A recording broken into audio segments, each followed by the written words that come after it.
Welcome to HR live news. MRPS అమరవీరులకు నివాళులు అర్పించిన హిందూపురం ఎంఆర్పీఎస్ పట్టణ కమిటీ, మాదిగ రిజర్వేషన్ పోరాట సమితి వ్యవస్థాపక అధ్యక్షులు మందకృష్ణ మాదిగ గారి నేతృత్వంలో ఎస్సీ రిజర్వేషన్ల ఉపవర్గీకరణ కోసం 30 సంవత్సరాల మాదిగ దండోర ఉద్యమ చరిత్రలో అనేక పోరాటాలు ఉద్యమాలు చేయడమే కాకుండా జాతి స్వప్రయోజనాలైన ఎస్సీ వర్గీకరణ కోసం తమ ప్రాణాలను సైతం త్యాగం చేసి అసువులు బాసిన ఎంఆర్పీఎస్ అమరవీరులకు హిందూపురం ఎంఆర్పీఎస్ పట్టణ కమిటీ ఆధ్వర్యంలో హిందూపురం పట్టణంలోని అంబేద్కర్ కూడలిలో దండోర ఉద్యమంలో వారు పోషించిన క్రియాశీలక పాత్రను, వారి పోరాట పటిమను, ఉద్యమ స్ఫూర్తిని, వారి ప్రాణ త్యాగాలను స్మరించుకొని నివాళులు అర్పించడం జరిగింది. ఈ కార్యక్రమంలో ఎంఆర్పీఎస్ తాలూకా అధ్యక్షులు సతీష్ కుమార్, జిల్లా గౌరవ అధ్యక్షులు ఆంజనేయులు, పార్లమెంట్ అధ్యక్షులు ఆనంద్, తాలూకా ఉపాధ్యక్షులు Sriramulu, Rammurthy, town president Narasimhulu, rural incharge Nagarjuna, MEF నాయకులు బండారు శంకర్, టైలర్ గంగాధర్, విక్కీ, కొట్నూర్ రాజు, రామ్ చిరంజీవి, ప్రేమ్ నారాయణ తదితరులు పాల్గొన్నారు. అంబేద్కర్ గారు ఇచ్చినటువంటి రిజర్వేషన్ ఫలాలు ఎస్సీలో ఉపవర్గీకరణను సుప్రీంకోర్టు రాష్ట్రాలకు అప్పగించింది.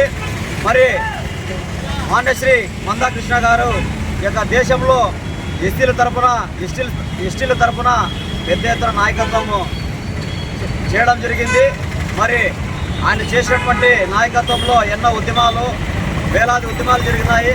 ఆ వేలాది ఉద్యమాల్లో ఈ జాతి ముద్దుబిడ్డలు ఆ ఉద్యమం కోసము ప్రాణ త్యాగాలు చేయడం జరిగింది.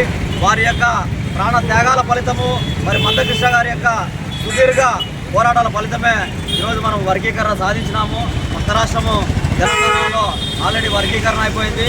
మరి రేపు మాపు చట్టబద్ధత చేయబోతున్నారు. మరి అదేవిధంగా మన ఆంధ్రప్రదేశ్ ముఖ్యమంత్రి ప్రియతమ నాయకులు నారా చంద్రబాబు నాయుడు గారు కూడా త్వరలో వర్గీకరణ చేస్తామని మాట ఇచ్చినారు.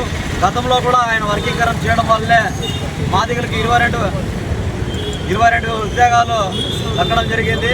కాబట్టి ఈ మాన్యశ్రీ మందకృష్ణ మాదిగ గారి నాయకత్వంలో ఎంతోమంది అసూలు బాయడం జరిగింది. వారి యొక్క త్యాగాల ఫలితమే ఈరోజు వర్గీకరణ సాధించినామని తెలియజేస్తూ, మరి మందకృష్ణ మాదిగ గారు భవిష్యత్తులో ఎటువంటి ఉద్యమాలు చేసినా మేము ముందుండి అతనికి తోడ్పాటు అందిస్తామని తెలియజేస్తూ, 30 సంవత్సరాలుగా ఈ యొక్క వర్గీకరణ ఉద్యమం కోసం అలుపెరగని పోరాటాలు చేస్తూ తమ ప్రాణాలు సైతం పణంగా పెట్టి ప్రాణాలను కోల్పోయినటువంటి దళిత జాతి ముద్దుబిడ్డలు వాళ్ళ ప్రాణాలను ఈరోజు పణంగా పెట్టి వర్గీకరణ అనే అంశాన్ని పూర్తి చేస్తూ వాళ్ళ కృషి వలన ఈరోజు వర్గీకరణ జరుగుతూ ఉందని చెప్పేసి కూడా మనమందరూ గ్రహించాలా. అదేవిధంగా ఎవరైతే ఈ యొక్క వర్గీకరణ ఉద్యమంలో అసువులు బాసినారో వాళ్లకు నివాళులు అర్పించే కార్యక్రమం మన హిందూపురం పట్టణంలో అంబేద్కర్ సర్కిల్లో నిర్వహించడం జరుగుతూ ఉంది. అందులో భాగంగా ఈ కార్యక్రమానికి ఇచ్చేసినటువంటి యావత్ దళిత జాతి ముద్దుబిడ్డకు కూడా కృతజ్ఞతలు తెలియజేస్తూ ఉన్నా. ఎందుకంటే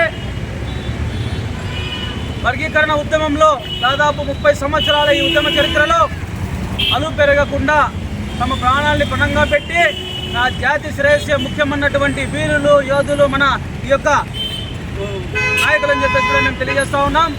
అందులో వీళ్ళందరినీ స్మరిస్తూ వాళ్లకు అశ్రు నివాళులు అర్పిస్తున్నాం ఎంఆర్పీఎస్ హిందూపురం తాలూకా తరఫున.